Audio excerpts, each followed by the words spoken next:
सोनल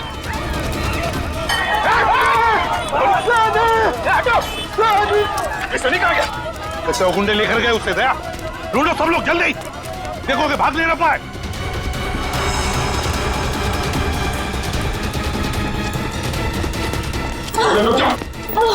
सोनल छोड़ दीजिए भैया। क्या करेगा तुम?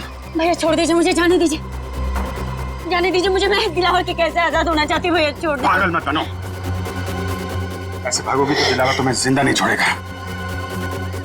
उसके आदमी चारों तरफ है, भरोसा करो मुझ पर, सभी सही समय का इंतजार करो। सॉरी भैया, सॉरी। हर कोई मुझे दिलावर का वफादार लगता है, किसी पे विश्वास नहीं होता भैया। मैं आजाद होना चाहती हूँ भैया, मुझे यहाँ से आजाद होना है। मुझ पर बस करो, सही समय आने पर मैं तुम्हें ले जाऊंगा, ठीक है? और ऐसे बेवकूफी दोबारा मत करना। चलो चलो चलो प्लीज चलो।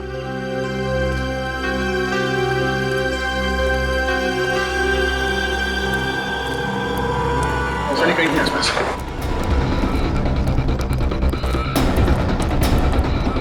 सनी सनी सनी सनी, ये सब आप लोगों की वजह से हुआ। क्या जरूरत थी, क्या जरूरत थी मेरे मामले में टांग अड़ाने की? वो लोग मेरे बेटे को सही सलामत यहां पर लेकर आए थे। अगर सनी को कुछ हो गया तो इसके जिम्मेदार सिर्फ आप और आप सीआईडी वाले ही होंगे। सनी को कुछ नहीं होने देंगे, हम कुछ नहीं होने देंगे सनी को, समझे? अब इस दिलावर की दुनिया आबाद नहीं रहेगी, नहीं रहेगी दिलावर की दुनिया आबाद।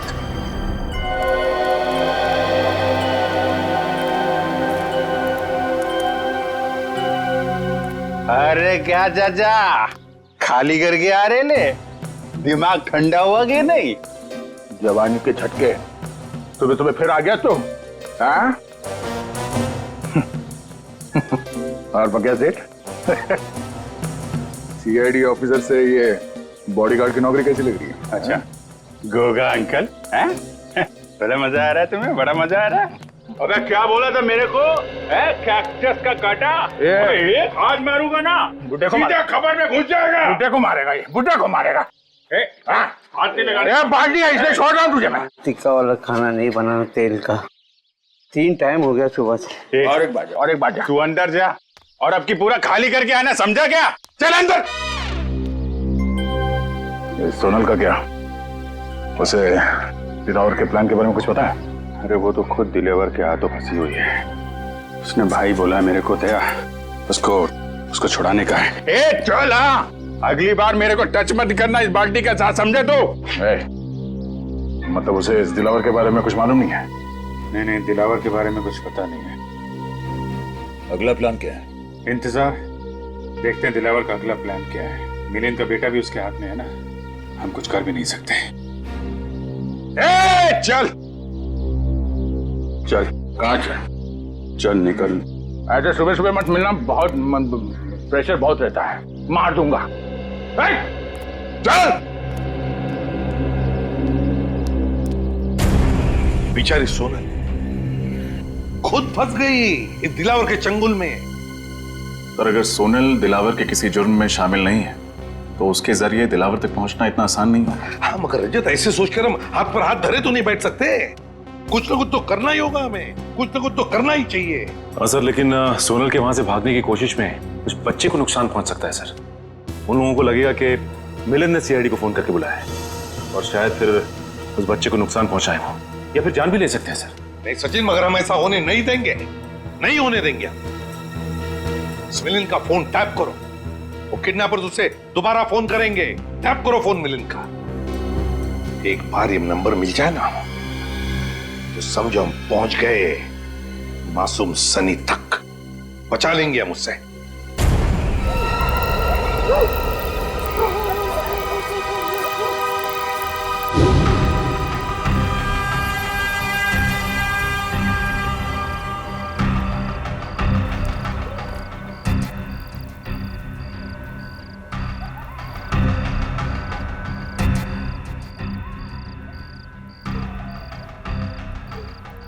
दिलावर आ गया, पकड़ लूं क्या उसे? नहीं फ्रेडी, जब तक अभिजीत नहीं कहेगा हम हमला नहीं करेंगे। निखिल तैयार है ना? हाँ सर, रेडी हूँ।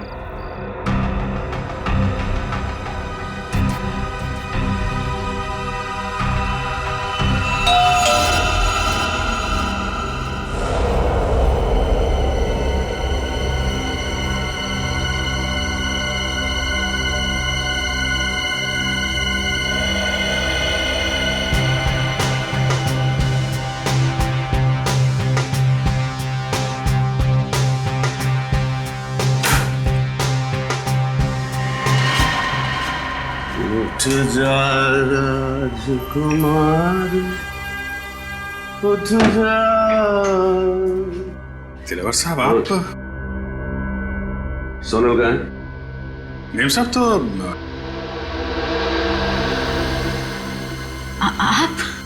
राजकुमार उठ जा।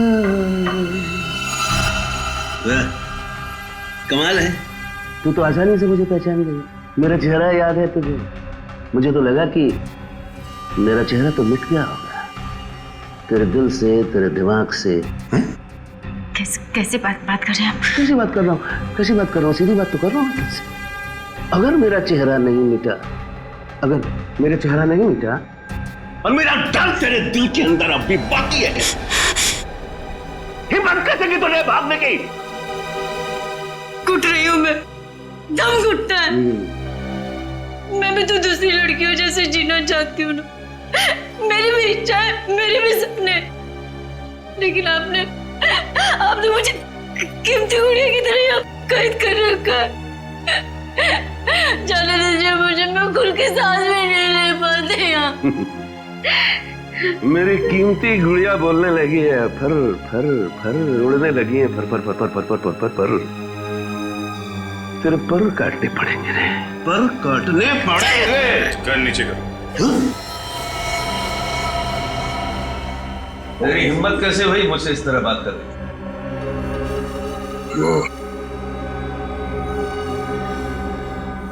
गन नीचे करो। अच्छा बॉडीगार्ड, लेकिन बेटा मैंने तुझे रखा है दुनिया से सोनल को बचाने के लिए, मुझसे नहीं।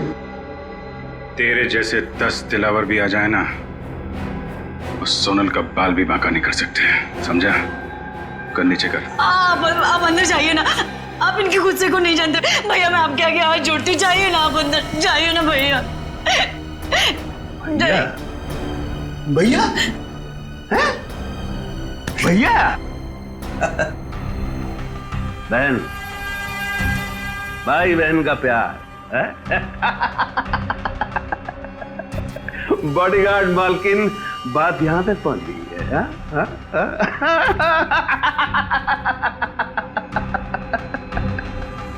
मजा आएगा, मजा आएगा, बहुत मजा आएगा।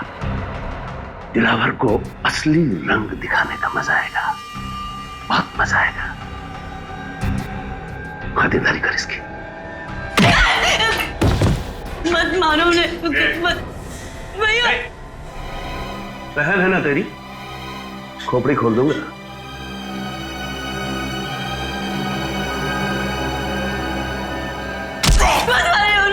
छोड़ दीजिए, मैं आपका क्या हाथ जोड़ती हूँ, पैर पड़ती हूँ आपको, छोड़ दीजिए उन्हें। गलती तो मैंने की ना, मुझे सजा दीजिए प्लीज, छोड़ दीजिए उन्हें, मैं आपका भी हाथ जोड़ती हूँ। मार ये खा रहा है और तकलीफ तुझे हो रही है, तेरी यही सजा है। भैया भैया भैया चल भैया, दरवाजा खोल, दरवाजा खोल।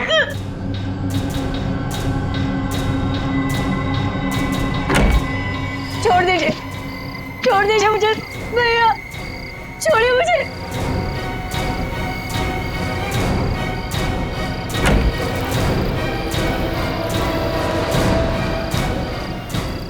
ये लोग कहाँ गए?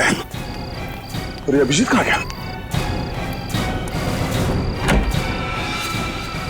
अभिजीत, अभिजीत, ओह नो, अभिजीत, अभिजीत, निकल, उस दिलावर का पीछा करो। अभिजीत,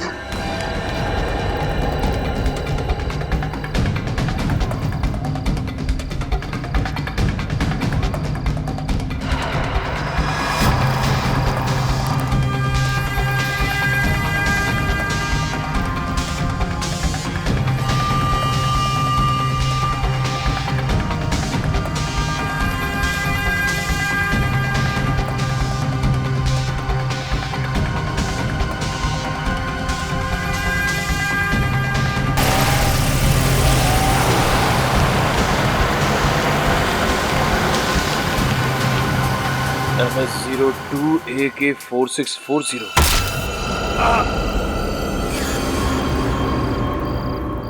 सोनल से वादा किया था मैंने कि मैं उसकी रक्षा करूंगा, और मैं फेल हो गया सर। एक भाई फेल हो गया। माफ कीजिएगा सर, दिलावर और उसके गुंडे मेरे हाथ से निकल गए सर। कोई बात नहीं, सोनल पर किए हुए एक एक अत्याचार का बदला लेंगे हम। बचकर जाएगा कहां ये दिलावर? कहां जाएगा ये?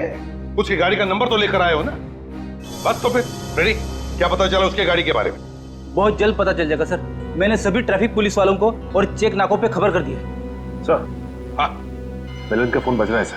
किडनैपर्स का ही होगा। बहुत अफसोस हुआ यह जानकर कि इस दुनिया में तुम्हारे जैसा पिता भी है जिसे अपने बेटे से बिल्कुल भी लगाव नहीं है। प्लीज ऐसा मत कहो, मैं अपने बेटे से बहुत प्यार करता हूँ। अगर अपने बेटे से प्यार करते हो तो सीआईडी को क्यों लेकर आए तुम? मैं सीआईडी को नहीं लाया हूँ, वो खुद ही आ गई। बेवकूफ समझा है मुझे? मैं सच कह रहा हूँ, मेरी बात का यकीन करो। वैसे तुम्हारा बच्चा है बड़ा प्यारा, मारने का मन नहीं करता, इसीलिए मैं तुझे एक आखिरी मौका देता हूँ अपने बेटे की जान बचाने का। बोल शुक्रिया। शुक्रिया शुक्रिया। अब ध्यान से सुन, आज शाम 6 बजे अशोक मिला जाना, वो खुफिया खबर लेकर जिसकी हमें जरूरत है। ठीक है, प्लीज, पर मेरे बच्चे को कुछ मत करना। अगर उसे कुछ हो गया तो मैं जीते जी मर जाऊंगा। बंद करिए फिल्मी डायलॉग। 6 बजे इंतजार करूंगा। अगर आने में जरा भी देर हुई तो 6:01 पर तेरा ये बेटा अपनी आखिरी सांसें गिन रहा होगा। Hello hello.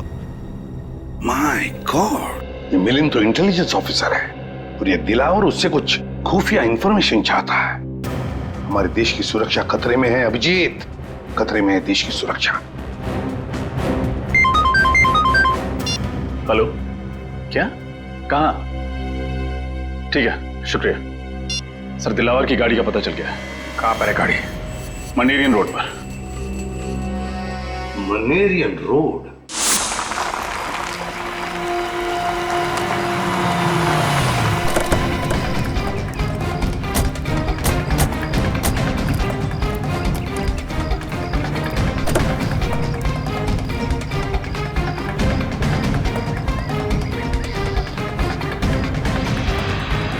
अभिजीत, खून। कहीं दिलावर ने सोनल को तो नहीं? नहीं अभिजीत, सोनल को कुछ नहीं होगा। जिंदगी भी खाली है सर। सर ये देखिए, टायर पर मछली के अंश है। टायर पे मछली के अंश? इसका मतलब है गाड़ी को यहाँ पे लावारिस छोड़ने से पहले दिलावर किसी समुद्री इलाके में गया होगा। पास में तो यही इलाका है, समुद्री पुलिस चट्टी। क्या देखते हैं?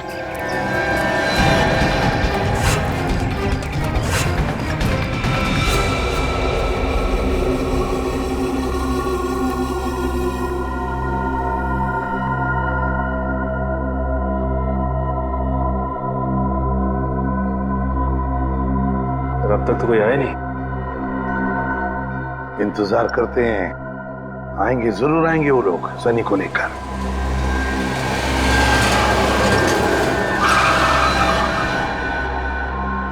सर, गाड़ी से कोई बाहर निकल नहीं रहा, आगे बढ़े? नहीं, इंतजार करते हैं, जल्दबाजी मत करना। सनी, सनी, बचा लो, बचा लो।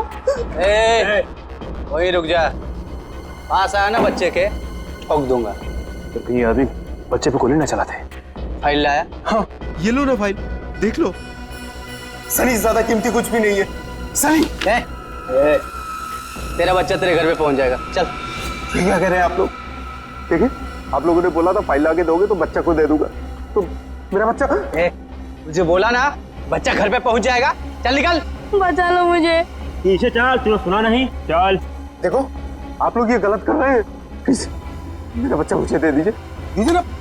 तू ऐसे नहीं मानेगा, अपने हद में रह, समझा? वरना खोपड़ी फोड़ दूंगा तेरी। रुक जाओ! इसको भी डाल, डाल इसको।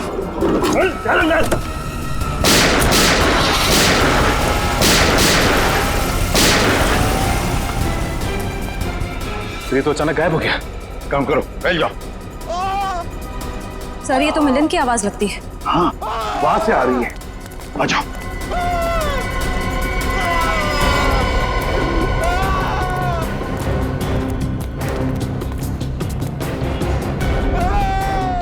यहां से आवाज आ रही है। हाँ, खोलो दरवाजा, खोलो। दरवाजा अंदर से बंद है।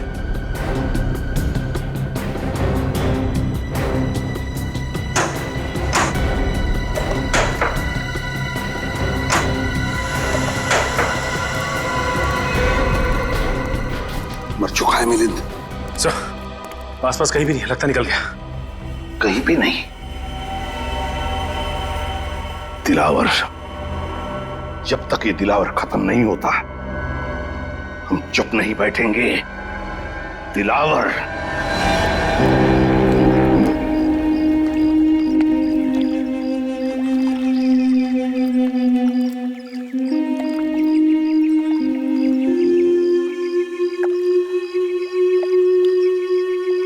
आसपास सबको फोटो दिखाते हैं, शायद किसी ने देखा हो।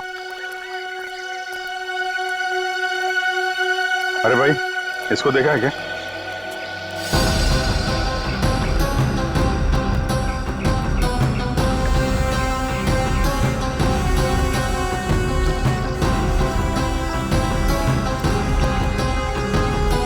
शादी को यहाँ पे देखा या इस लड़की को?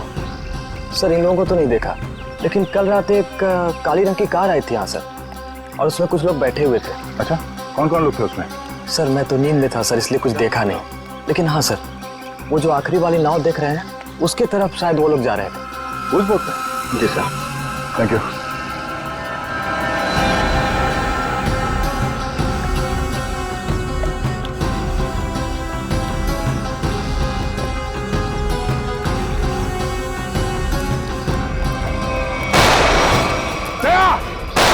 चलो नीचे हो जाओ, आ जाओ पीछे।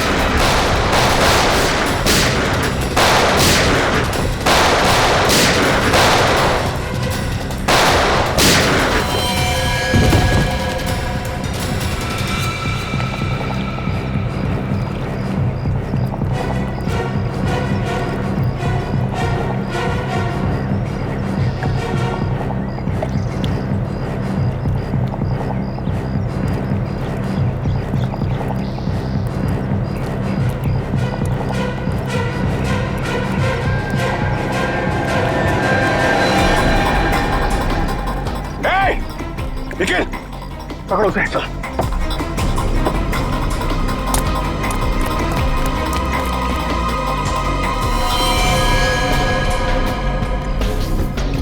ये तो मर चुका है।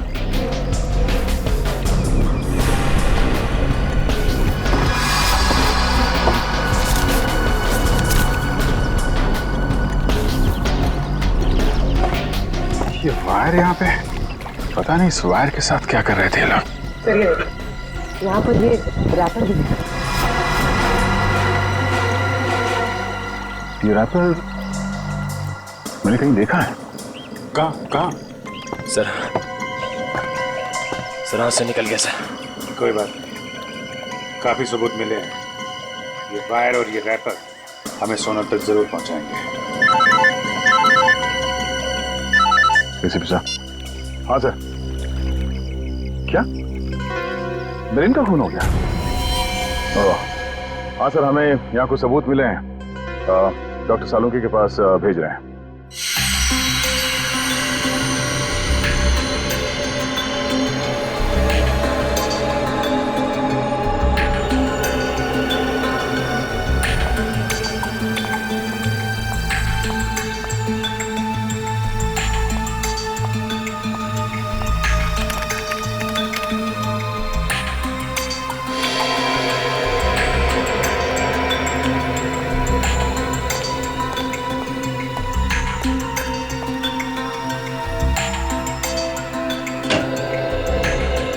सालुंकी, क्या पता चला?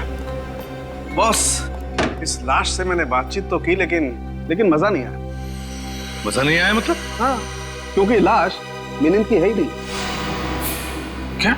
ये लाश किसी और की। ये मिलिंद की लाश नहीं है ना। फिर किसकी है? ये तो पता नहीं अभिजीत की लाश किसकी है, लेकिन ये लाश मिलिंद की तो डेफिनेटली नहीं। शायद वो गुंडे आप लोगों को गुमराह करना चाहते थे, इसीलिए उन्होंने इस लाश का चेहरा बहुत बुरी तरह से बिगाड़ दिया। फिर तो डॉक्टर साहब इसका चेहरा फिर से बना सकते हैं, आपने तो ये पहले भी किया है। दया, इस चेहरे की हड्डियां इतनी बुरी तरह से टूट गई हैं, सारी की सारी हड्डियां खराब हो गई। इसे साइंटिफिकली बनाना एकदम असंभव है, इम्पॉसिबल। क्या कहा तूने? असंभव है? सालुंखे, असंभव ये शब्द मुझे पसंद नहीं है। मालूम है तुझे, तू कुछ भी कर, कोई भी तरकीब निकाल, ये इस आदमी की पहचान चाहिए मुझे। यार मैं इस लाश की उंगलियों के निशान, इसका डीएनए, सब कुछ अपने क्रिमिनल डाटाबेस में चेक कर चुका हूं, कोई मैच नहीं मिला। ये कोई पुराना मुजरिम भी नहीं। सर लगता है ये दिलावर गैंग वाले असली मिलिंद को अपने साथ ले गए और हमारे लिए छोड़ गए इस नकली मिलिंद की लाश, ताकि हमें लगे कि मिलिंद मर चुका है। इसका मतलब है मिलिंद की जान को खतरा है। और क्या सबूत मिला? सर, हाँ, इन चीजों से मुझे कुछ मिला है। क्या क्या मिला है? सर लगता है वो लोग वहाँ लैंडमाइंस बना रहे थे। इन सामान में से जो बारूद मिला है, इसका इस्तेमाल ज्यादातर लैंडमाइंस बनाने में किया जाता है। लैंडमाइंस? अब समझ में आया सर, गुंडों ने हम पर अचानक फायरिंग करना क्यों शुरू कर दिया। ये लोग कुछ बहुत बड़ी प्लानिंग कर रहे हैं सर। पता नहीं ये लोग लैंडमाइंस कहाँ बिछाने वाले हैं। न जाने कितने मासूम लोगों की जान खतरे में है सर।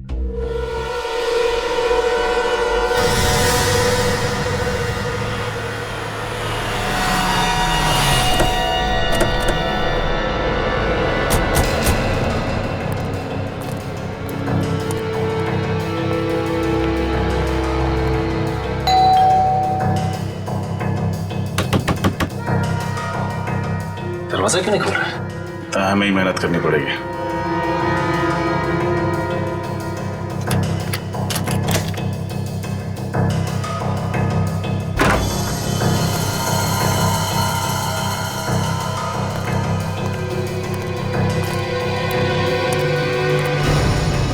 घर की हालत देख के तो लगता है कि अब यहाँ कोई नहीं रहता।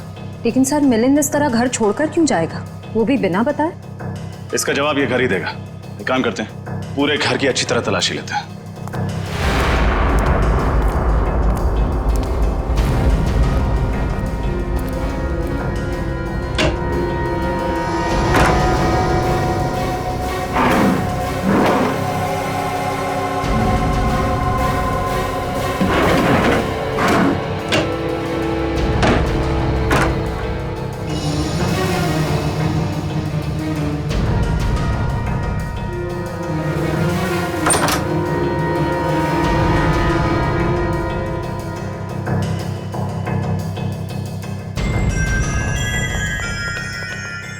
घर के अंदर तो कुछ भी नहीं मिला, यहाँ तक कि किचन के बर्तन तक गायब है। यहाँ भी कुछ भी नहीं है। इसका मतलब है मिलिंद को यहाँ से गायब किया नहीं गया, बल्कि वो खुद गायब हुआ है। उसने हमारी आंखों में धूल झोंका, एक नकली इंटेलिजेंस ऑफिसर बनके। नकली इंटेलिजेंस ऑफिसर? हाँ श्रेया, असली इंटेलिजेंस ऑफिसर वो था जिसकी लाश हमें मिली थी, और जिस मिलिंद से हम मिले थे वो मिलिंद नहीं, कोई फ्रॉड था। फिर तो इस असली ऑफिसर के बारे में आईबी ऑफिस से ही पता चलेगा। सर एक सेकंड।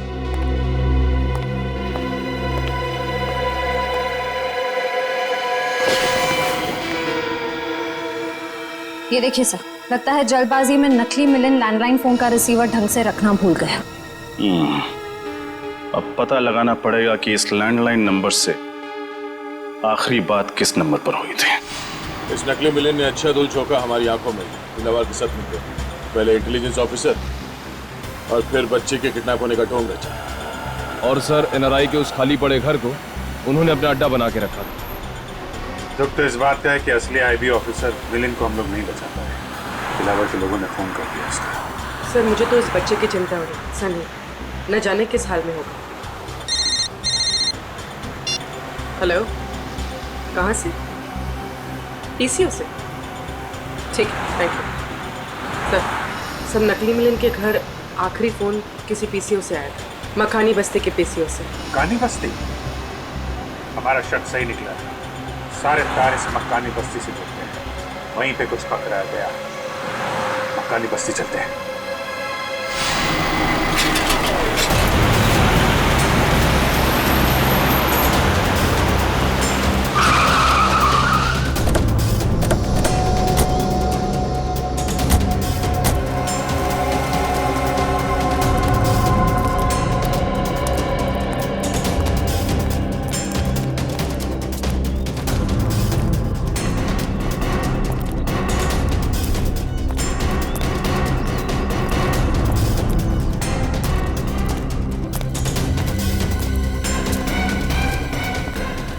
पीसीओ। एक्सक्यूज मी, ये आपका पीसीओ है? यस सर, मेरा है। 12 बजे दोपहर को इस नंबर पे फोन किया आपके पीसीओ से किसी ने? किसने किया था?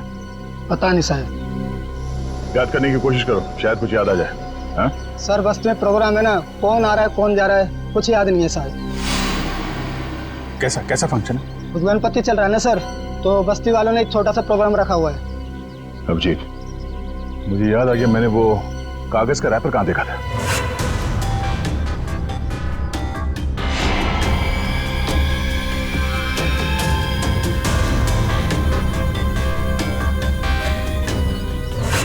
शायद इसी प्रोग्राम के लिए तैयारी कर रहे थे वो लोग।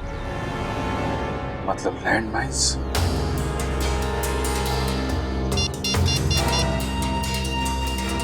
हेलो सर, लैंडमाइन का पता चल गया है, मक्कानी बस्ती में सर।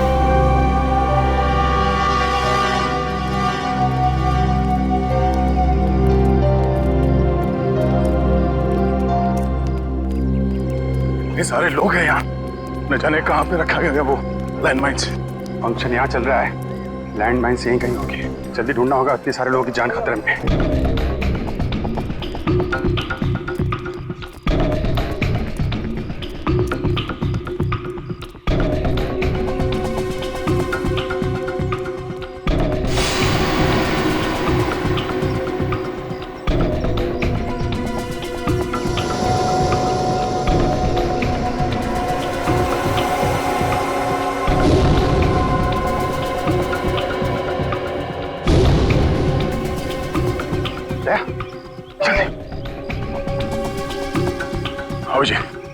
अभी मैंने दिलावर के आदमी को इस तरफ जाते देखा है।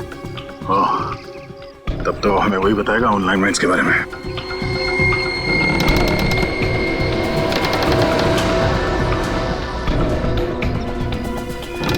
बेसमेंट।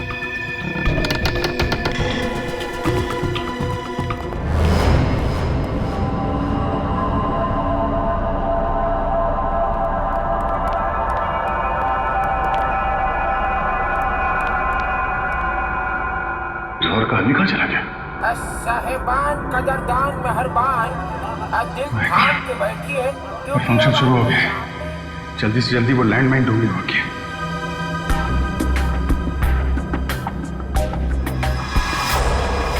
सुने सुने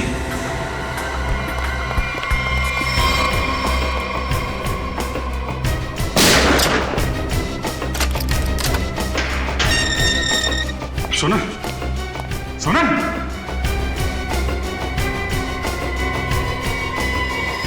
तो पुतला है। अच्छी साजिश रची हम लोगों को यहां फंसाने के लिए। ये तो कुछ भी नहीं है, असली साजिश का मजा तो अब शुरू होगा दया और अभिजीत।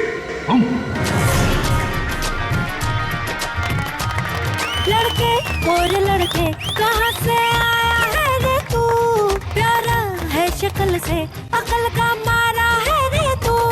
हाँ चल गई मेरी बातों से तू जल गई, हाँ खल गई तुझे खल गई मेरी बेपरवाही खल गई। अभी इसका फोन क्यों नहीं लग रहा है? गायब कहाँ हो गए लोग? सर हो सकता है उन्हें वो जगह मिल गई जहाँ लैंडमाइन बचाई गई। हो सकता है। सब लोग फैल जाओ, देखो चौकन्ने रहना।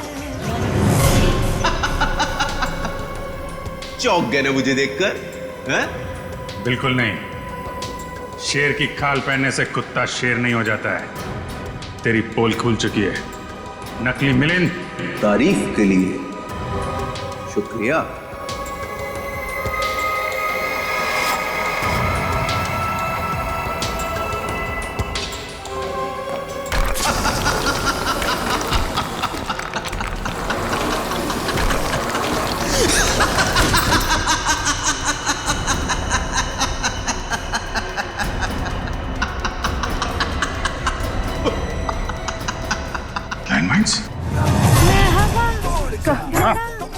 कहाँ है दया? अभिजीत तुम्हारे साथ थे ना? सर अभी वो दोनों यही थे सर। अरे यही थे तो क्या गायब हो गए हवा में? और ये दिला और उसके लोग, वो लोग कहाँ हैं? उनके बारे में क्या? तब तो कुछ पता नहीं चल पाया सर। ऐसा लगता है लोग यहाँ पे नहीं आए। यहीं पर आया होगा दिलावर अपने लोगों के साथ, शायद भेस बदल के। नजर रखो, ढूंढो उसे। क्या लगा था तुम दोनों को कि हमारी बिछाई गई लैंडमाइंस तुम लोग इतने आसानी से ढूंढ लोगे? सीआईडी वाले ये नहीं जानते कि दिलावर गैंग के लोग और गैंग की तरह मंदबुद्धि नहीं है। एक एक चाल बहुत सोच समझ कर चलते हैं हम लोग।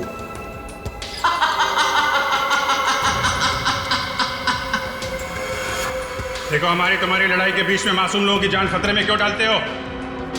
अगर ये लैंडमाइंस फटी तो ऊपर चल रहे फंक्शन में मासूम लोग मारे जाएंगे। उनका क्या कसूर है? अब हम दोनों तुम्हारे कब्जे में हैं। हम लोगों के साथ जो करना है कर सकते हो, पर ये लैंडमाइंस इसे डिफ्यूज कर दो। तुम लोग सीआईडी ऑफिसर्स हो या फिल्म के हीरो? देश की जनता के लिए खुद की कुर्बानी तो सिर्फ एक हीरो ही दे सकता है। क्यों?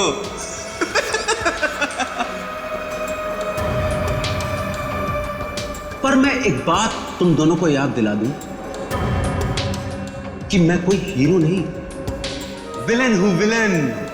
और विलेन को तो अपना धर्म निभाना पड़ता है।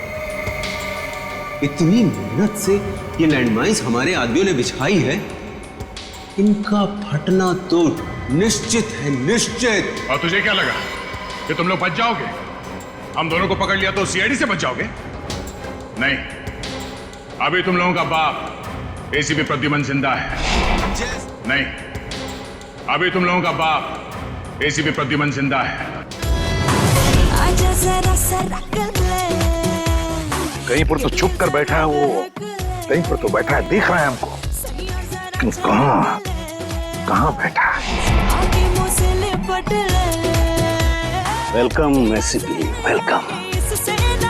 जैसे मकड़ी के बुने हुए जाल में मच्छर फंस जाते हैं, वैसे दिलावर के बुने हुए जाल में तुम लोग फंस गए हैं।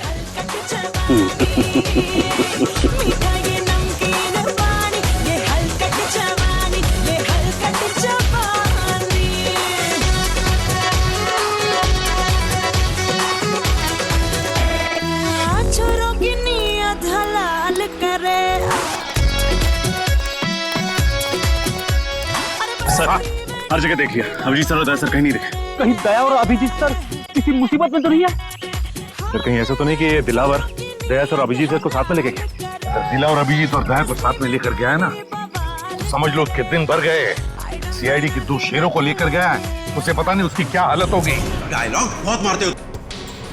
अगर वाकई हीरो हो तो चलो, आज मैं देता हूं एक हीरोइक मौत, शहीदों वाली मौत।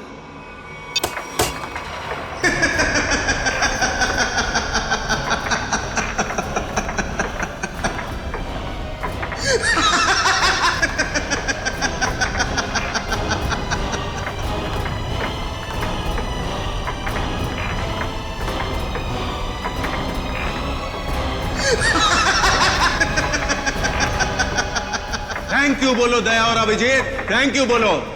तुम दोनों ने खूब दोस्ती निभाई, जिंदगी भर साथ रहे, और आज दिलावर के बदौलत तुम दोनों मौत का दामन भी साथ साथ चूमोगे। जैसे ही ये बॉल जमीन पर आकर गिरेगी, लैंड माइन ब्लास्ट हो जाएगी और तुम दोनों हो जाओगे स्वर्गवासी सीआईडी ऑफिसर्स। तुम दोनों की दोस्ती की दास्तान सालों साल, सदियों तक इस खंडर गुफा में गूंजेगी।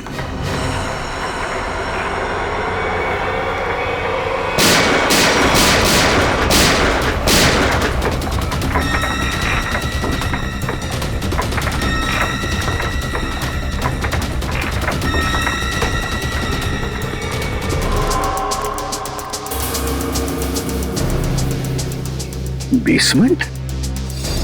माय गॉड, कहीं दया अभिजीत बेसमेंट में तो नहीं? अगर इधर लैंडमाइंस है तो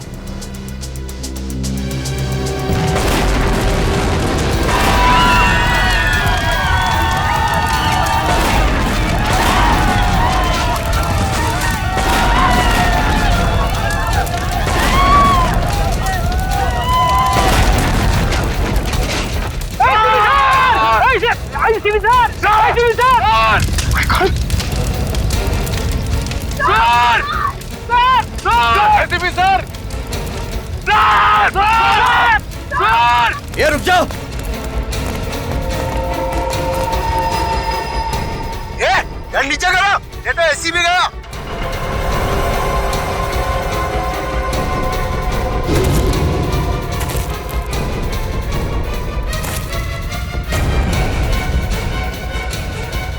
कर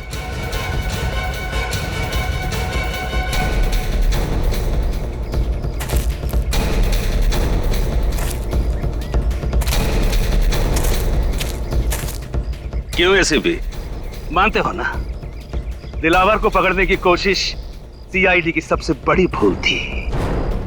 देखो, दिलावर की पाप की दुनिया, और दिलावर की पाप की दुनिया में कैसे बेबस, कैसे लाचार पड़े हो तुम। बहुत अफसोस है, बहुत अफसोस। बहुत ही गंदी जिंदगी अभी खत्म कर देते हैं। तुम्हें और तुम्हारे इन सारे सिपाहियों को अभिजीत और दया के पास भेज देता।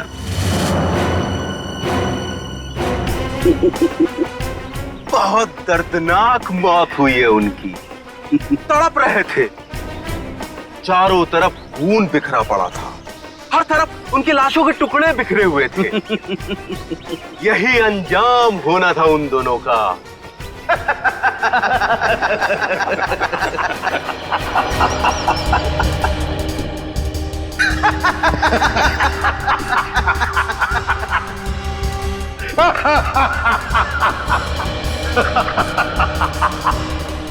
क्या बात है एसीपी, अपने दोनों अनमोल रतन को खोने के बाद भी रोने के बजाय तुम हंस रहे हो?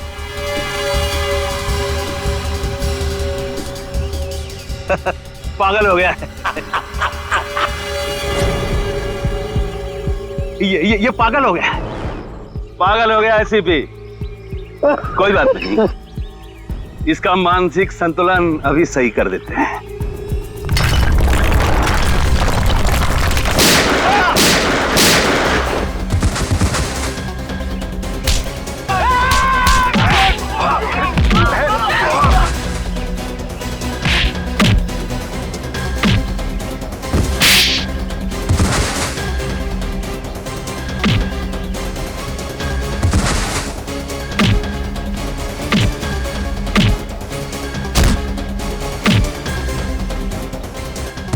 तुम्हें क्या लगा कि तुम्हारे प्लान के बारे में हमें कुछ नहीं मालूम? सब मालूम था हमें पहले से ही। ये मिलिंद झूठा इंटेलिजेंस ऑफिसर है, और वो सनी बच्चा वो तुम्हारे गैंग के एक आदमी का बच्चा था। और इसीलिए हम लोग यहाँ पे पहले से डायनामाइट लेके आए थे, और उसी डायनामाइट के जरिए नीचे तहखाने में ब्लास्ट किया।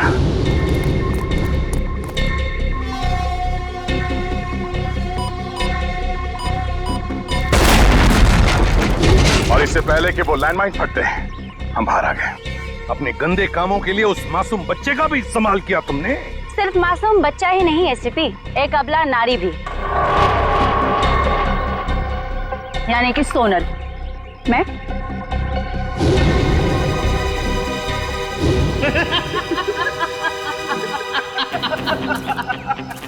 शाबाश मेरे बुलबुल, शाबाश। क्या सही वक्त पे एंट्री मारी। एंट्री तो मारनी ही थी दिलावर। अच्छी एक्ट्रेस हो ना एसपी। मेरे मगरमच्छ के आंसू देखकर तुम्हारे बहादुर सीआईडी ऑफिसर अभिजीत का दिल ऐसे पिघल गया और उसने मुझे अपनी बहन बना लिया। बेचारा भूल गया कि हमारे धंधे में भाई भी भाई का सगा नहीं होता है। ठीक कहा तुमने। बह गया था मैं तुम्हारे नकली आंसू देखकर। अरे अभिजीत भैया, आप बच गए। चलिए अच्छा ही हुआ। अब अपनी आंखों से अपने एसीपी साहब की मौत देखना। हिम्मत है तो मुझ पे गोली चलाओ। भाई बोला था तुमने मुझे ना, चलाओ अपने भाई पे गोली।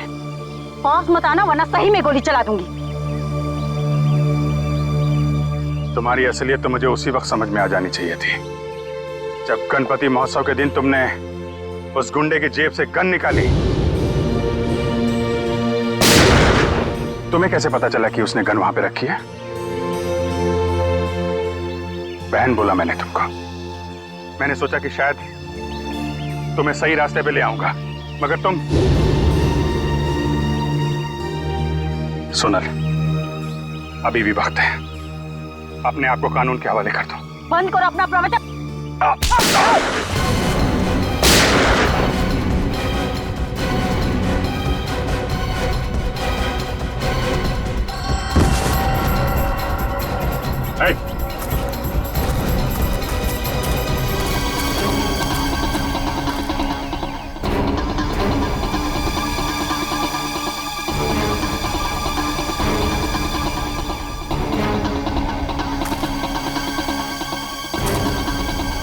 हमारे यहाँ भी यही होता है।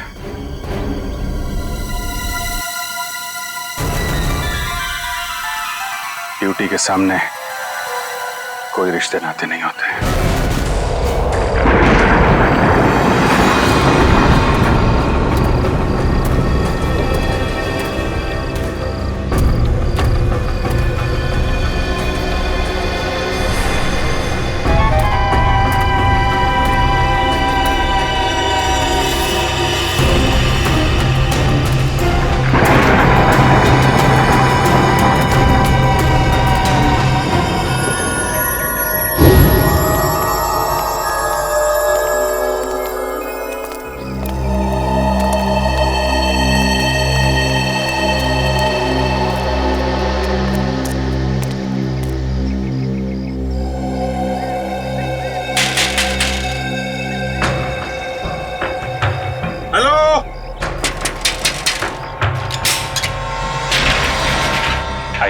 क्या है?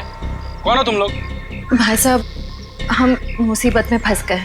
देखिए ना, इन्हें चोट भी लग गई है। हमारी मदद कर दीजिए प्लीज। अरे लेकिन तुम लोग हो कौन?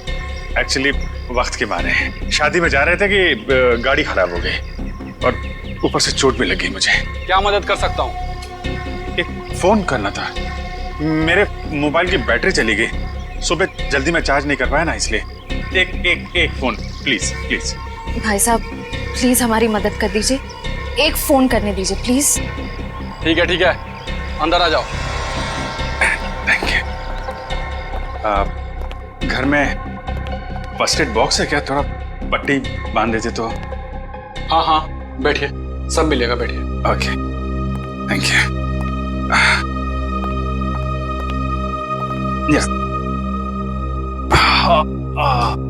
ओह, ये आपके पास पेन किलर है क्या? बहुत पेन हो रहा है। हाँ, वो भी मिलेगा। लीजिए, पहले आप पानी पीजिए। हाँ, मैं अपना मोबाइल और फर्स्ट एड बॉक्स लेकर आता हूँ, ठीक है?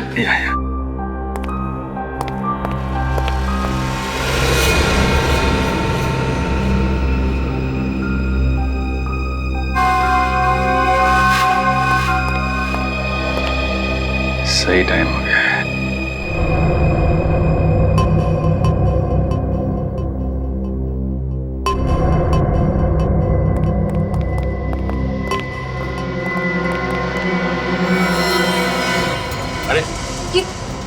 ये बंदूक क्यों? तुम लोग भी बड़े बेवकूफ हो। मदद मांगना है, वो भी हमारे पास। कौन हो तुम लोग?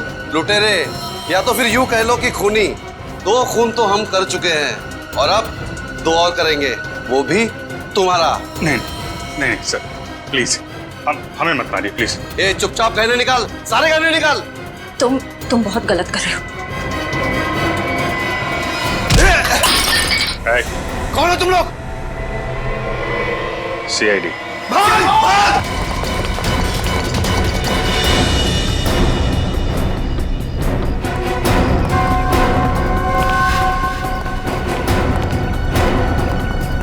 CID के सामने से भागना इतना आसान नहीं, वो भी 2 खून करके। माफ कर दीजिए साहब हमें। साहब प्लीज साहब माफ कर दीजिए। माफी के लायक तुमने काम ही नहीं किया जो तुम्हें माफ कर दिया जाए। तुम तीनों के खिलाफ बहुत सारे सबूत है हमारे पास। लक्षिता और इंद्राणी का खून किया तुम लोगों ने। चलो, टाइम पूरा हो गया तुम्हारा, निकलो।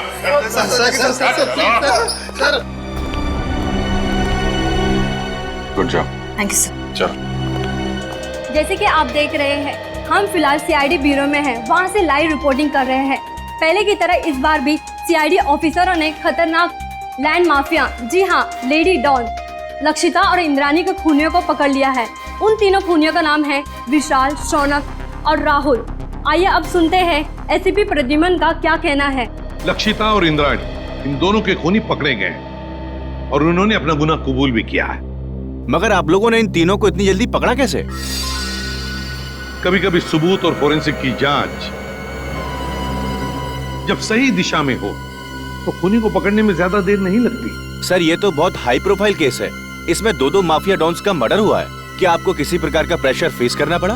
हाँ, कभी कभी प्रेशर तो होता ही है, मगर हमने सबूत भी ऐसे इकट्ठे किए कि उन्हें हम फांसी तक पहुंचा ही देंगे।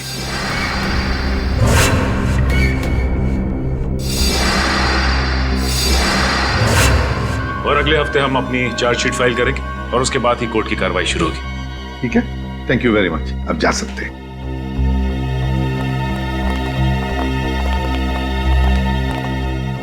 क्या हुआ दया? चुप क्यों? क्या परेशानी है?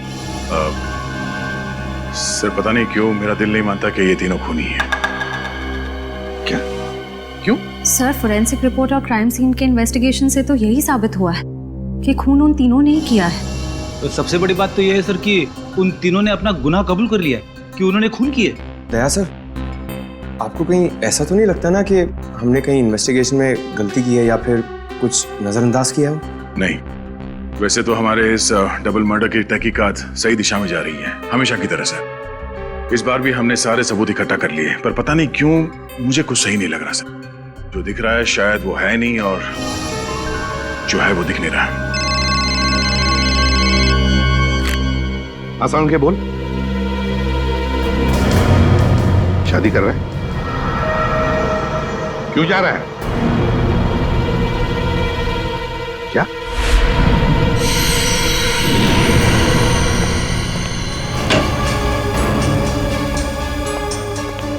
वो क्या रहा है? हाँ?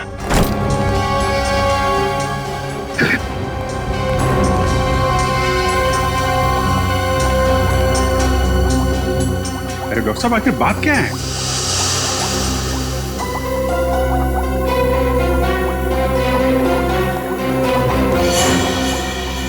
सालों के साथ छुट्टी पर जा रहे हैं और वापस कब लौटेंगे कुछ नहीं पता।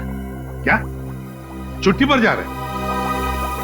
तू छुट्टी ले कैसे सकता है? हाँ? अरे यार, इसमें इतना हाइपर होने की क्या जरूरत है? हाँ? मैं छुट्टी पे जा रहा हूँ क्योंकि मेरी तबीयत ठीक नहीं है और मैं अपने घर जा रहा हूँ छुट्टियां लेकर के। किसी दूसरी दुनिया में नहीं जा रहा हूँ, क्योंकि मुझे इस लैब में ये इन लाशों से, इस केमिकल सेक्शन से मेरी तबीयत खराब होती है। मैं थोड़े दिन आराम करना चाहता हूँ, बस इतनी सी बात है। बस इतनी सी बात है। ये कौन है? तुम कौन? सर मैं इनकी पर्सनल नर्स हूँ, मेरा नाम मोनिका है।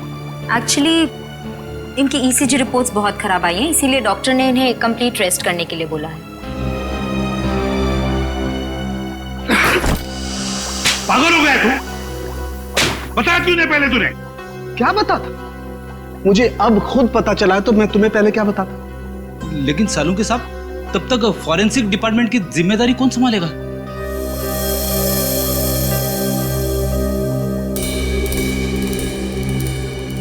रेडी है मुझे नहीं पता है बॉस, किसी दूसरे फॉरेंसिक एक्सपर्ट को बुला लो। मैं कुछ दिन के लिए आराम करना चाहता हूं, मुझसे अब कुछ नहीं हो सकता है और मुझे नहीं मालूम मैं कब वापस लौटूंगा। Thank you.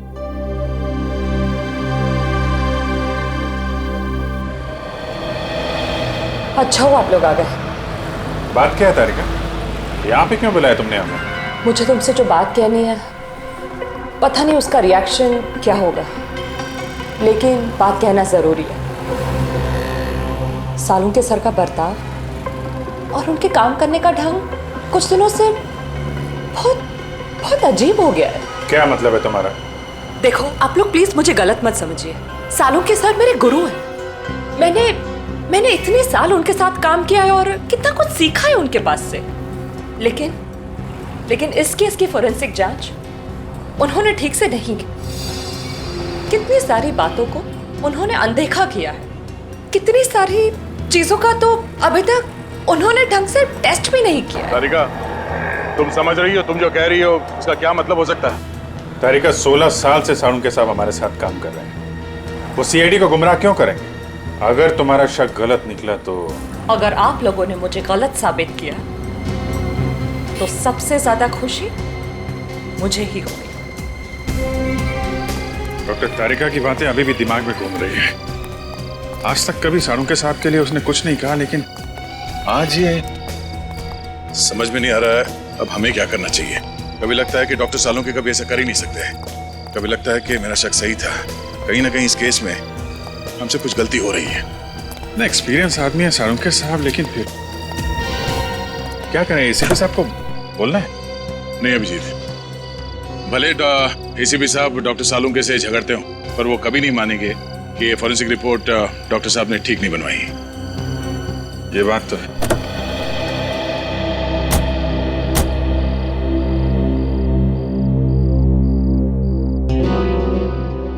ये क्या है?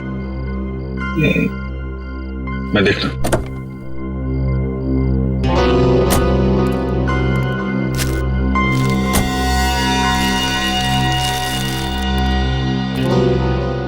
चॉकलेट पेपर जैसा लगता है। चॉकलेट पेपर इतने प्यार से फोल्ड करके किसी ने वाइपर पे क्यों रखा?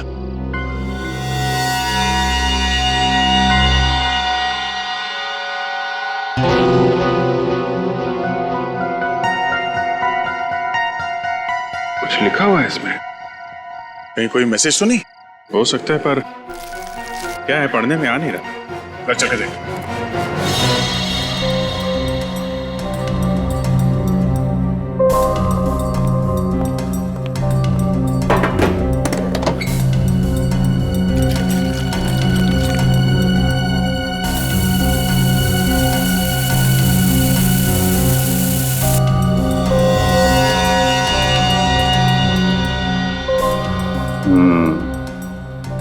इनविजिबल इंक से लिखा गया था,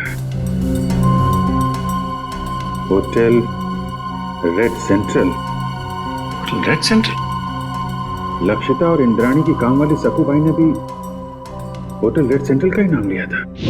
लक्षिता मैडम और इंद्राणी मैडम 10 सितंबर को रेड सेंटर होटल में जाने वाले थे। होटल रेड सेंट्रल 111 10/9 111 10/9 10/9 मतलब 10 सितंबर, और 111 इस होटल का रूम नंबर हो सकता है। 10 सितंबर को लक्षिता और इंद्राणी का खून हुआ था। कहीं इस होटल रेड सेंट्रल के कमरा नंबर 111 का इस डबल मर्डर केस से कोई संबंध तो नहीं है? हो सकता है दया, इसका पता लगाना पड़ेगा।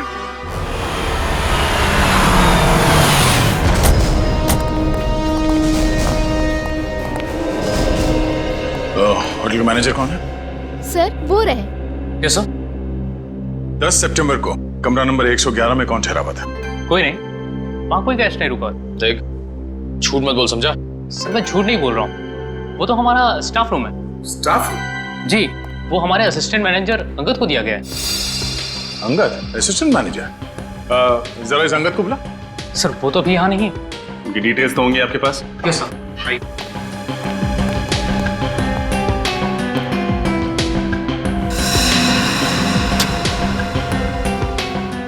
ये अंगद इस वक्त कहाँ होगा, कुछ मालूम है? नहीं सर, अंगद सर अचानक कहीं चले गए हैं। अचानक कहीं चले गए? हाँ सर, 10 तारीख को शाम को 6:30 से 7 के बीच वो रूम की चाबी लेकर बाहर निकला और आते ही बोला कि उसे मुंबई से बाहर जाना है, उसे कुछ दिनों के लिए छुट्टी चाहिए।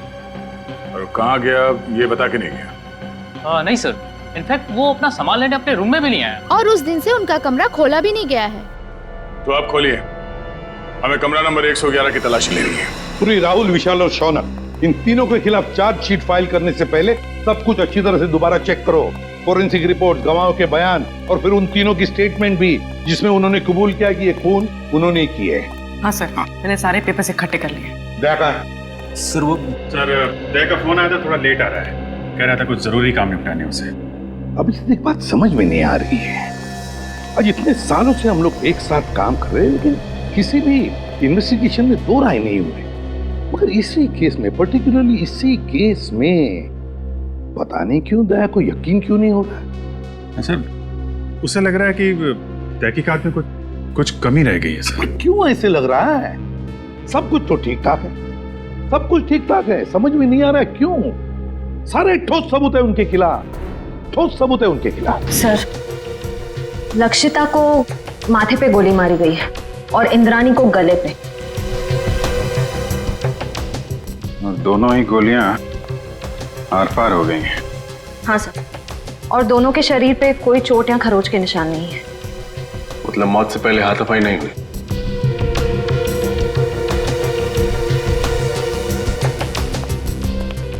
जब इन दोनों की मौत हुई तुम कहां थे? साहब आगे नाके पे पान की दुकान है, मैं वही पान खाने गया था साहब। ड्यूटी छोड़कर पान की दुकान के चक्कर लगाते हो? सब मेरी गलती है साहब। मैं जब वापस लौटा तो देखा वो तीनों खूनी भाग रहे थे साहब। तुमने खूनियों को भागते हुए देखा? हाँ साहब, लक्षिता मैडम और इंद्रानी मैडम के दुश्मन थे साहब। उनके हाथ में बंदूक भी थी साहब। कौन है दुश्मन उनका? सर वो विशाल, शौनक और राहुल।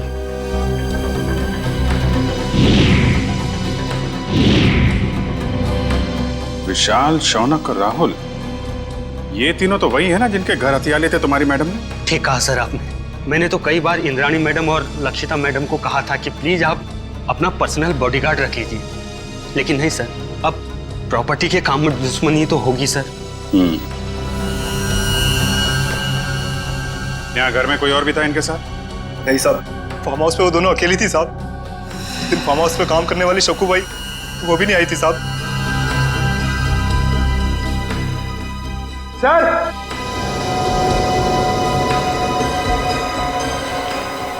हाँ भगत सर ये देखिए, यहाँ पे ये खून है और शायद खूनी का हो सकता है, लेकिन फिर खून यहाँ पर कैसे आया? हाँ सर, जब खूनी ने लक्षिता और इंद्राणी पे गोली चलाई तो वो लोग सोफे के आसपास बैठे हुए थे, तो खून वहां होना चाहिए था। खून यहाँ पे कैसे आया? ठीक कह रहा हूँ, लेकिन ये भी हो सकता है कि उनको गोली मारने के बाद खूनी यहाँ से भाग रहे हो और कोई सीढ़ी पे लड़खड़ा के गिर गया, चोट लग गई और खून निकल आया। सही हो सकता है। पंकज, ये दीवार पे जितने भी बुलेट्स हैं सबको निकालो और फोरेंसिक लैब भेज दो। सर फिर तो बैलिस्टिक रिपोर्ट से पता चल जाएगा कि लक्षिता और इंद्रानी पे यही गोलियां चली थी या नहीं। करेक्ट। और उंगलियों के निशान और खून की जांच से यह भी पता चल जाएगा कि वो खून विशाल, शौनक और राहुल में से किसका है। एक काम करो, जितने भी आई विटनेस है सबके स्टेटमेंट लो और तुषार से साइन करा लो। सर। रजत, सक्कू भाई को बुलवाओ, पूछताछ करो उससे। सचिन, विशाल, शौनक और राहुल तीनों की फोटोग्राफ सारे पुलिस स्टेशन में भेजो, सारे मोबाइल वैन और चेक नाके पे भी भेजो। तीनों बच के जाने नहीं चाहिए। सक्कू भाई, मैं तुमसे कुछ सवाल पूछूंगा, सब सच सच बताना। साहब, सक्कू भाई कभी झूठ नहीं बोलती। अच्छी बात है। आज तुमने लक्षिता मैडम और इंद्रानी मैडम के बर्ताव में कुछ अजीब पाया था? नहीं साहब।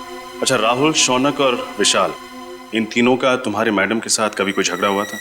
नहीं साहब, मैंने कभी कोई झगड़ा नहीं देखा। तुम्हारी दोनों मैडम यही रहती? नहीं साहब, शनिवार रविवार को आराम करने के लिए वो फार्म हाउस आ जाते थे और सोमवार को चले जाते थे साहब। और कुछ याद है तुम्हें? हाँ साहब, लक्षिता मैडम और Indrani madam hotel red centre में जाने वाले थे।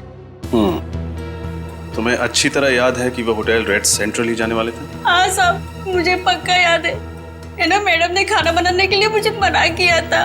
और हाँ साहब, वो किसी के साथ डिनर करने को जाने वाले थे, लेकिन वो गए नहीं गए मुझे कुछ भी नहीं पता है साहब। मैं वहां से भी चली गई। Hotel red central. इतने सारे सबूत मिले अभिजीत, उंगलियों के निशान, फिर वो गोलियां भी जिससे खून हुआ है, और फिर गवाहों के बयान भी। वही तो सर, उन तीनों के पास इंद्राणी और लक्षिता को मारने का कारण भी था, क्योंकि उन्होंने उन तीनों को बेघर किया था। यहाँ तक कि वॉचमैन ने भी उन्हें खून करके भागते हुए देखा था। और साळुंखे साहब ने भी बताया है, उन्हीं की गोलियों से मौत हुई है लक्षिता और इंद्राणी की। साळुंखे की रिपोर्ट कभी गलत नहीं होती, कभी गलत नहीं होती। लेकिन इस केस की फोरेंसिक जांच उन्होंने ठीक से नहीं की।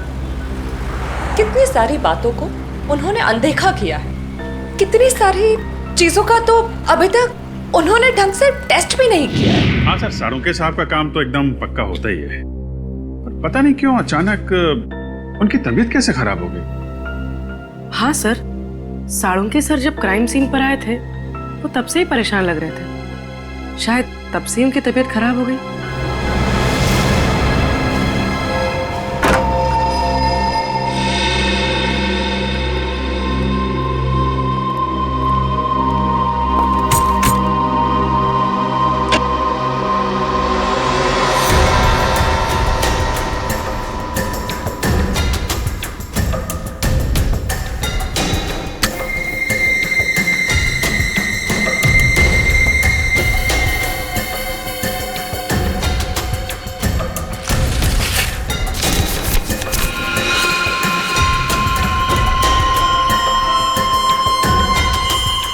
ये तो ब्लड सैंपल कलेक्ट करने की बॉटल है।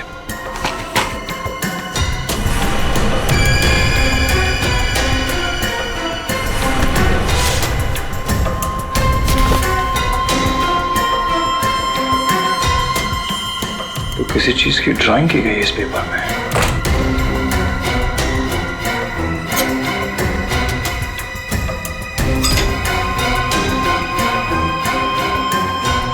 उंगलियों के निशान।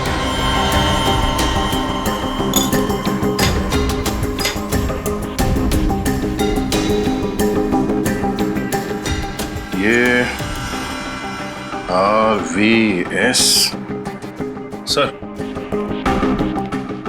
ये देखिए, लगता है कोई अलग अलग आदमियों के उंगलियों के निशान बना रहा था।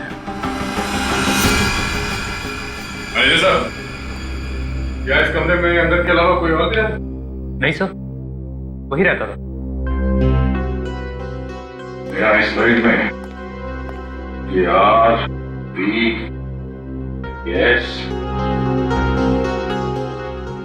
RVS क्या हो सकता है सर? कहीं ये R से राहुल, S से शौनक और V से विशाल तो नहीं है सर? लेकिन अंगद ने इन तीनों के फिंगरप्रिंट्स उठाए कहां से? पानी के ग्लास पर से या फिर टेबल के ऊपर से?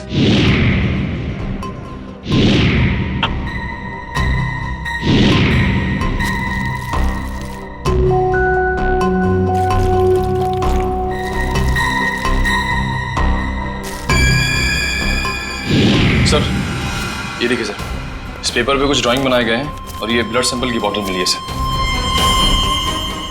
तो लगता है इंद्रानी और लक्षिता के मर्डर में ये संगत का हाथ है सर। एक काम करो, ये सारे सबूत और ये ब्लड स्लाइड्स इसे डॉक्टर तारिका के पास भेज दो। हमें इस अंगद को जल्द से जल्द ढूंढना होगा। बहुत बड़ा हाथ है उसका इस केस में।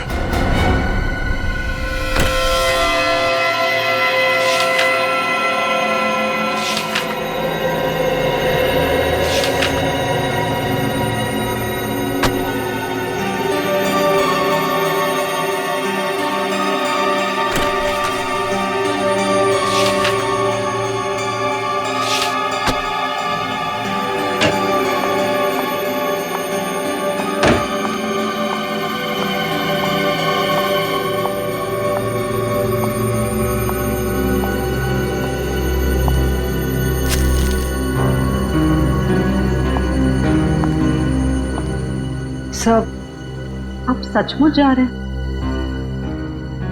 हाँ तारिका, मेरा काम खत्म हो गया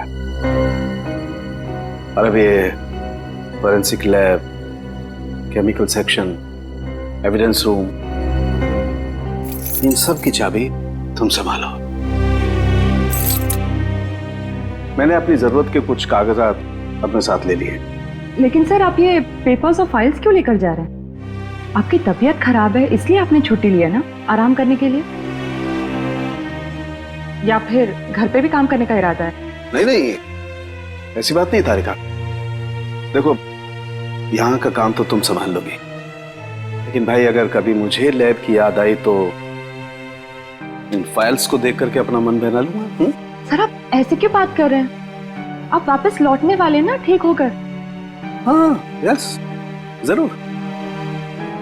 एनीवे, तुम मेरी चिंता छोड़ो, यहाँ मन लगा के काम करना। देखो, अब तुम्हारी जिम्मेदारी ज्यादा बढ़ गई है। अब सर, अब हमें चलना चाहिए। आपके खाने का भी वक्त हो रहा है और फिर आपको दवाई भी तो देनी है ना।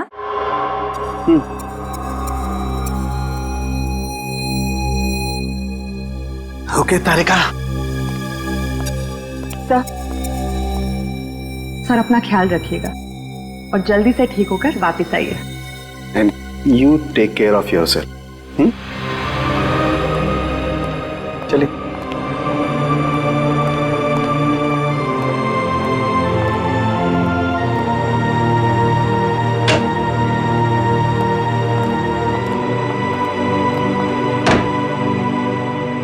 अंगद के कमरे से मिले सबूतों की जांच शुरू करनी पड़ेगी।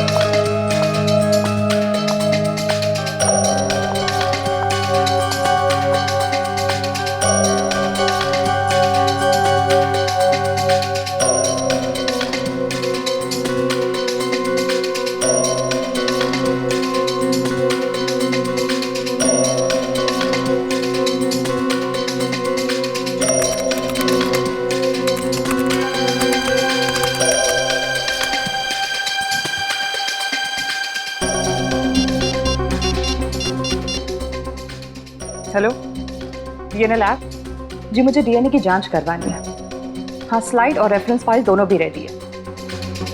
Doctor Salunkhe actually Salunkhe sir छुट्टी पे है और उनके जगह जो नए हेड ऑफ द डिपार्टमेंट आने वाले हैं उन्हें ज्वाइन करने में थोड़ा टाइम है, लेकिन मैं इस केस में बिल्कुल डिले नहीं कर सकती, इसलिए प्लीज़ आप रिपोर्ट जल्द से जल्द रेडी कर दीजिए। Okay, thank you very much.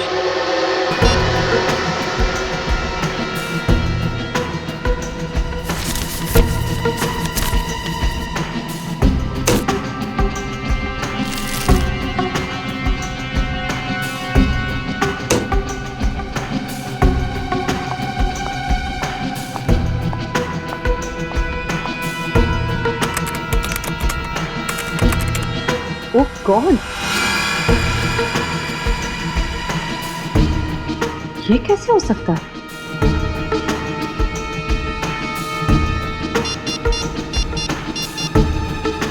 Hello,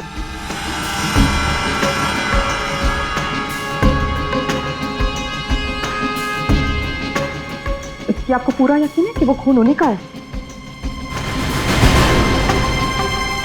न जाने डॉक्टर तारिका को आप क्या पता चला है। जब उनका फोन आया था तो काफी परेशान लग रहे थे। कोई तो बड़ी बात होगी अभिजीत।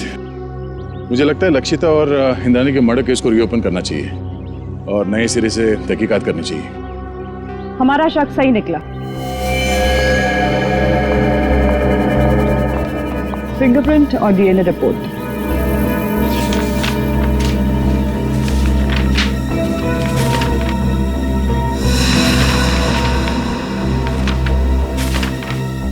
ये क्या? अंगद के कमरे से जो खून, बाल और फिंगरप्रिंट्स मिले थे वो शौनक, विशाल और राहुल से मैच हो गए। कमाल है, शौनक, विशाल और राहुल के खून और फिंगरप्रिंट्स हमें क्राइम सीन पे भी मिले थे, लक्षिता के पनवेल वाले फार्म हाउस पे, जहां पे उनकी लाशें मिली थी हमें। यही बात तो मेरी भी समझ में नहीं आ रही। अगर विशाल, शौनक और राहुल ने उन दोनों औरतों को उनके पनवेल वाले फार्म हाउस में मारा है, तो फिर उनके बाल, खून और फिंगरप्रिंट्स होटल रेड सेंट्रल के किसी स्टाफ रूम में कैसे आ गए? सर, राहुल, विशाल और मैं, हम तीनों हमारे गैर कानूनी सौदे के लिए होटल रेड सेंट्रल जाया करते थे। लेकिन सर, मैं कसम खा के कहता हूँ कि हम तीनों अंगद से कभी नहीं मिले। सर, मुझे तो ये भी नहीं पता कि मेरे उंगलियों के निशान अंगद के कमरे में आए कैसे। अंगद को पहले कभी मिले नहीं थे। रेडी, अंगद का फोटो दिखाओ। अब फोटो को देखकर बताओ, क्या तुमने इस आदमी को पहले कभी देखा है? जानते हो इसे? ये अंगद है, असिस्टेंट मैनेजर था रेड सेंट्रल होटल का। नहीं सर, हो सकता है कि आते जाते देख लिया हो, लेकिन सर मेरी इससे कभी कोई बातचीत नहीं हुई सर। हो सकता है तुम्हारे साथी विशाल और राहुल अंगद को जानते हो? नहीं सर, मैं दावे के साथ कह सकता हूँ कि राहुल और विशाल भी अंगद के लिए अजनबी है। शौनक, इस छोटी सी बोतल में हमें तुम्हारा खून मिला था। मेरा खून? हाँ, ये भी अंगद के होटल के कमरे से मिला था हमें। तुम्हारा ये खून वहां अंगद के कमरे में कैसे आया? मुझे नहीं पता सर। क्या पिछले 8-10 दिन में तुम्हें कोई चोट लगी थी जिसके कारण बहुत ज्यादा खून बहा? नहीं सर, ऐसा तो कुछ भी नहीं हुआ। तो फिर तुम्हारा एक खून इस बोतल में कैसे आया है? सर कुछ दिन पहले मुझे एक एलर्जी अटैक आया था, उसका ब्लड टेस्ट कराने के लिए मैं हॉस्पिटल गया था। तो हो सकता है कि... कौन सा hospital? Sir paradise health care hospital. Paradise health care hospital? हाँ हाँ सर। उस पैथोलॉजिस्ट का नाम पता है तुम्हें जिसने तुम्हारा खून लिया था? सर नाम तो नहीं पता, लेकिन सर वो दिखने में थोड़ी सी सावली थी, बाल उसके घुंघराले थे। सर वो हॉस्पिटल की जूनियर पैथोलॉजिस्ट थी सर। सर मुझे तो लगता है कि शौनक और उसके साथियों ने ही लक्षिता और इंद्राणी का खून किया है और ये सब ड्रामा कर रहा है, नाटक कर रहा है। इसे ले जाओ, जाओ। चलो सर, जब से ये केस रीओपन हुआ है तब से और उलझता जा रहा है। पहले किसी ने मेरी गाड़ी में उस चॉकलेट के पेपर पे होटल रेड सेंटर लिखा और उसी होटल के कमरे से ये अंगद गायब हो गया और उसके कमरे में से इन तीनों के बाल, फिंगरप्रिंट्स और खून मिले। और सर और क्या? सर समझ में नहीं आ रहा कैसे कहूं आपको मेरी बात का यकीन होगा या नहीं। यकीन करूंगा या नहीं? साफ साफ बताओ दया। सर वो डॉक्टर तारिका को डॉक्टर सालुंके के बर्ताव पे कुछ परेशानी है सर। उसे लगता है कि पोस्टमार्टम और फॉरेंसिक जांच के दौरान वो कुछ परेशान से थे और उन्होंने ये सारे टेस्ट जल्दबाजी में किए थे। तुम सालुंके पर शक कर रहे हो दया? सर कुछ बात तो जरूर है। साफ साफ बताओ दया, बताओ बात क्या है? सर मुझे लगता है कि सेहत का तो सिर्फ बहाना है। क्या मतलब? सर मतलब डॉक्टर सालुंके का लैब में ना आने की असली वजह कहीं ये लक्षिता और इंद्राणी के डबल मर्डर केस तो नहीं है? अगर ये बात है दया तो सालुंके से मिलना पड़ेगा।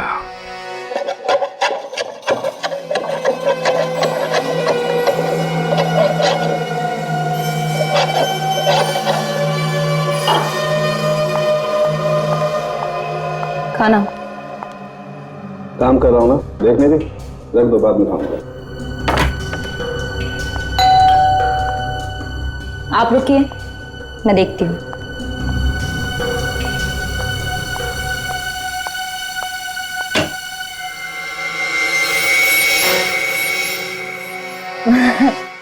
सर आप आइए ना प्लीज। अरे प्रद्युमन, दया, अरे आप सब लोग यहाँ? हाँ, तू इतना चौंक क्यों गया हमें देखकर? नहीं मतलब आप सब लोग यहाँ मेरे घर पे इस वक्त किस लिए? हम ये पूछ रहे हैं कि आपकी तबीयत कैसी है। वैसे तो हम यहाँ फोन करके आना चाहते थे, पर आपका फोन कब से स्विच ऑफ आ रहा है। हाँ, वो बैटरी का प्रॉब्लम होगा। सर आपकी तबीयत कैसी है अब? मेरी तबीयत के बारे में छोड़ो, आप लोग ये बताओ कि आप लोग यहाँ पर किस लिए आए? क्यों बस कुछ प्रॉब्लम हुई है? आसाम की प्रॉब्लम तो हुई है। हमारी इन्वेस्टिगेशन और तुम्हारे फोरेंसिक रिपोर्ट में कुछ गलती है। हाँ, गलती? हाँ हो सकती है, गलती हो सकती है। गलती आपके इन्वेस्टिगेशन में हो सकती है, मेरी रिपोर्ट में कोई गलती नहीं हो सकती। मैं कभी कोई गलती नहीं करता हूं। कहीं आप मेरी 16 साल की काबिलियत पर शक तो नहीं कर रहे हैं? सर प्लीज आप नाराज मत होइए, हमें बस लगा कि आपकी तबीयत खराब थी तो शायद गलती से आपसे कुछ चीजें नजरअंदाज हो गई हो, गलती से। डॉक्टर साहब, हम ये नहीं कह रहे कि आपने जानबूझ के कोई गलती की है, हमें बस इस बात की फिक्र है कि किसी बेगुनाह को सजा ना हो जाए। बेगुनाह को सजा नहीं होनी चाहिए। बेवकूफ नजर आता हूं मैं? मेरी शक्ल पर लिखा है कि मैं बेवकूफ हूं? क्या मतलब क्या आपका? 16 साल के बाद आप लोग मेरी काबिलियत पर, मेरी ईमानदारी पर शक कर रहे हैं। 16 साल मैंने ईमानदारी से काम किया और अब आप लोग घुमा घुमा करके ये कहना चाहते हैं कि सालू के बेवकूफ है। इतना गुस्सा क्यों हो रहा है? मैं गुस्सा इसलिए हो रहा हूं बॉस, तुम ये कहना चाहते हो कि 16 साल के बाद सालू के बेईमान है, उसने गलती की है, वो नाकाबिल है। ओके, अगर ऐसा है तो आप इंद्राणी और लक्षिता का पोस्टमार्टम दोबारा करवा लीजिए। That's it, बस। अरे सर, डॉक्टर साहब बात तो सुनिए। ये सालू के सबको हो क्या गया? उन्होंने एक बार भी नहीं पूछा कि हमें उनकी रिपोर्ट में कौन सी गलत बात लगती है। वही तो एक बार भी सालुंखे ने नहीं पूछा कि रिपोर्ट में गलती क्या है।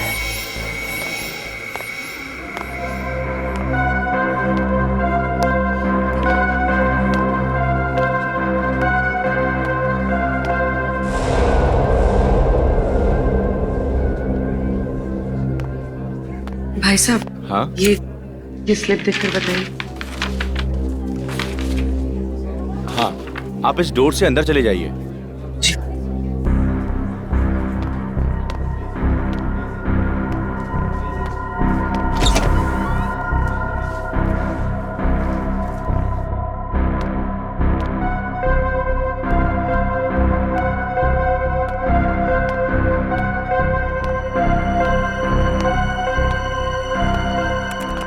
मैडम, ये आप उस कुर्सी पे बैठ जाइए। ठीक है।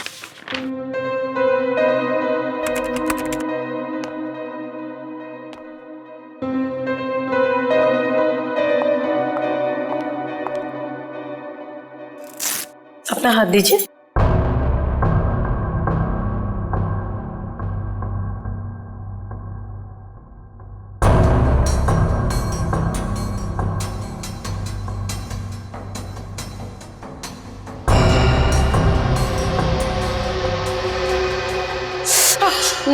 मुझे बहुत डर लग रहा है। घबराइए मत, आपको कुछ नहीं होगा। दीजिए।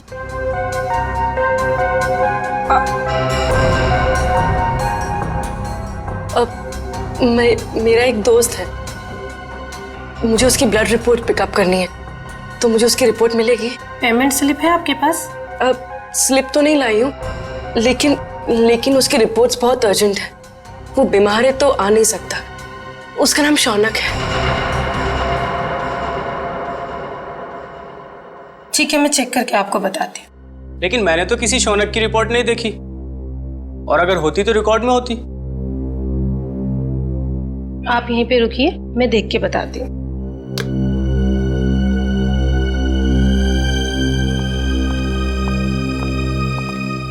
एक्सक्यूज मी, आप एक एक करके आइए। ये मेरे साथ है। आपके साथ है तो आप इन्हें कहिए कि बाहर इंतजार करें। सीआईडी किसी का इंतजार नहीं करती। सीआईडी? शौनक की रिपोर्ट कहाँ है? जल्दी बताओ। मुझे नहीं पता, मैं सच कह रही हूँ, मुझे कुछ भी नहीं पता। क्या किया तुमने शौनक के ब्लड सैंपल के साथ? मैं सच कह रही हूँ, मुझे कुछ नहीं पता इस बारे में। कुछ नहीं पता? कुछ नहीं पता? हाँ? मुझे कुछ नहीं पता सर, मुझे कुछ नहीं पता। मैं सच कह रही हूँ, मुझे कुछ नहीं पता। हमें पता है, ये रहा वो ब्लड सैंपल। जब तुमने शौनक का ब्लड टेस्ट किया ही नहीं तो उसकी रिपोर्ट कहां से बनती? अब बताओ, किसके कहने पे किया है तुमने ये सब? नाम बताओगी या एक और थप्पड़ खाना है? नहीं, अंगद नाम है उसका। अंगद? हाँ, वो मेरे कॉलेज का फ्रेंड है। उसी ने मुझे ये सब करने के लिए कहा था। ये अंगद है कहाँ? मुझे कुछ नहीं पता, मैं सच कह रही हूँ, मुझे कुछ नहीं पता। अंगद ने तुम्हें बताया था कि उसे शौनक का खून किस लिए चाहिए? नहीं, लेकिन मैंने उसे फोन पे बात करते हुए सुना था। वो किसी से कह रहा था कि गाड़ी मोड़ वाली बेकरी के पास ले आओ। मैंने दोस्त समझ के उसका काम कर दिया और बिल्कुल भी सीरियसली नहीं लिया। बाद में मुझे भी शक हुआ कि वो इस खून का कुछ गलत इस्तेमाल करने वाला है। मैं सच कह रही हूँ। अंगद ने शौनक के खून का इस्तेमाल तो किया, लेकिन क्यों? तारिका, राहुल, विशाल और शौनक, ये तीनों खूनी अंगद को जानते तक नहीं थे, फिर भी उनके उंगलियों के निशान उसके होटल के कमरे में मिले। इसका मतलब है फोरेंसिक इन्वेस्टिगेशन में कोई ना कोई गलती हुई है। बस दोबारा पोस्टमार्टम करना पड़ेगा। आप क्या कह रहे हैं एसीपी सर? डॉक्टर सालुंखे ने तो बस गुस्से में दोबारा पोस्टमार्टम के बारे में कहा था, क्योंकि उन्हें लगा कि हम सब उन पर शक कर रहे हैं। तो शक की वजह है हमारे पास तारिका, शक की वजह है। बस पोस्टमार्टम करना पड़ेगा। लेकिन सर, डॉक्टर सालुंखे के बिना मेरा दोबारा पोस्टमार्टम करना सही होगा? तुम अकेली नहीं हो तारिका। दिल्ली ब्रांच से एक बहुत बड़े फॉरेंसिक एक्सपर्ट आ रहे हैं। जब तक डॉक्टर सालुंखे काम पर वापस नहीं आ जाते, doctor Sameer head of department की जिम्मेदारी संभालेंगे। मैं आ गया हूं सर। आइए आइए doctor Sameer, welcome. Thank you sir. Doctor Sameer, ये है डॉक्टर तारिका। इस केस में आपको इनके साथ ही काम करना है। Hello doctor. Hello doctor Sameer, आपके बारे में मैंने बहुत सुना है। आपको तो जीनियस कहा जाता है। नो डॉक्टर तारिका, रियल जीनियस डॉक्टर सालुंखे हैं, जिनके साथ तुम इतने सालों से काम करती आई हो। ये तो मेरी खुशनसीबी है कि उनकी जगह मैं यहाँ कुछ दिन काम करूंगा। Sir, I am little confused. मेरी समझ में नहीं आ रहा है कि ये दोबारा पोस्टमार्टम की जरूरत क्यों। डॉक्टर समीर, ये फैसला क्यों किया, ये आपको पोस्टमार्टम करने पर ही पता चलेगा। ठीक है सर, फिर मैं अपना काम आज से ही शुरू करता हूँ प्लीज। बिकॉज दोबारा पोस्टमार्टम करना ज्यादा मुश्किल है, ज्यादा वक्त लगता है इसमें। Thank you sir. Nice meeting you. Can we doctor? Sir, Angad के कमरे में से हमें जो फटे हुए कागज के टुकड़े मिले थे, उन टुकड़ों को मैंने जोड़ दिया है। ये देखिए। ये तो एक कमरे का नक्शा है। कमरे के बीचों बीच एक सोफा है। लगता है सोफे पे दो लोग बैठे हैं और सामने टीवी देख रहे हैं। डिजाइन से तो वही लिविंग रूम लगता है जहाँ से हमें इंद्रानी और लक्षिता की लाशें मिली थी। हाँ सर, जिस वक्त उनकी मौत हुई थी उस वक्त कमरे में टीवी चल रहा था। सर, सोफे पे जो दो लोग बैठे, मुझे तो लगता है ये इंद्रानी और लक्षिता है। सर, मगर लक्षिता के घर के लिविंग रूम का नक्शा अंगद के घर में क्या कर रहा है? सर, कहीं ऐसा तो नहीं कि ये नक्शा अंगद ने बनाया हो? सर, लक्षिता और इंद्रानी, इन दोनों का खून 9 से 11 के बीच में हुआ था सर। और ये अंगद होटल के कमरे से 7 बजे निकल गया था। वही तो दया, इस अंगद को कैसे पता चला 7 बजे से पहले कि 9 और 11 बजे के बीच लक्षिता और इंद्रानी टीवी देखने वाले? और फिर इस कमरे का नक्शा, वो भी अंगद के पास कैसे? लक्षिता के घर के कमरे का नक्शा। कुछ ना कुछ तो गड़बड़ जरूर है दया, कुछ ना कुछ तो गड़बड़ है।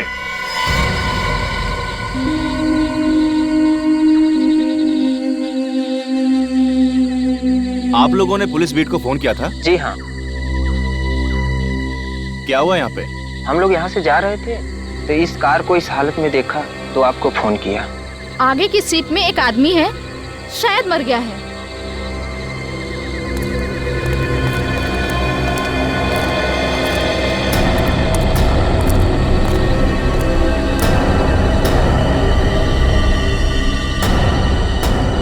अरे, ये तो वही है।